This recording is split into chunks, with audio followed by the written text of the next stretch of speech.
més que cap altre any, perquè la pluja esperada ha arribat just en el moment en què menys desitjarien, sobretot els fallers i els artistes fallers, com comentava abans Vicent Agulleiro, l'artista d'esta falla que tenim així davant, la de la plaça de l'Ajuntament de València, que té un pressupost de 28. Ahí està, eixe castell de focs que donarà pas, que donarà inici a la crema de la falla. L'última en cremar enguany. L'última de les falles del 2000.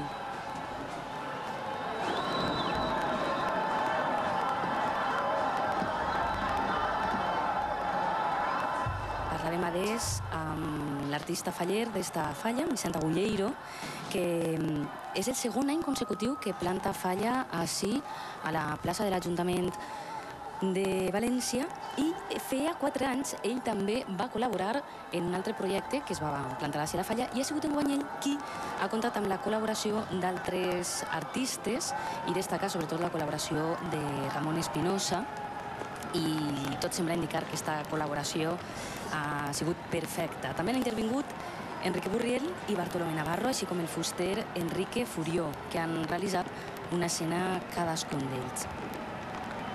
El fuster, un element imprescindible perquè, com ens comentava, esta falla ha tornat als orígens, com es feien abans les falles, i sobretot els materials utilitzats han sigut la fusta i el cartró. L'estructura del fuster Enrique Furió ha tingut realment importància.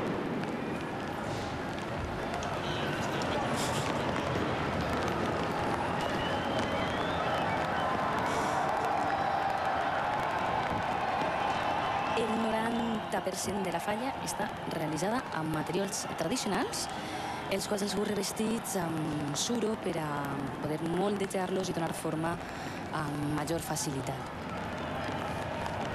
I una cosa que ens havien comentat abans, fora de micròfon, ho podeu sentir en directe Vicent Agulleiro, era que havien escollit materials combustibles, i d'esta manera, ara quan es cremen, jo crec que ara ja estem veient-ho ahí, es produïa una flama translúcida, neta, i que canvia de color segons la zona de la falla que estiga cremant-se.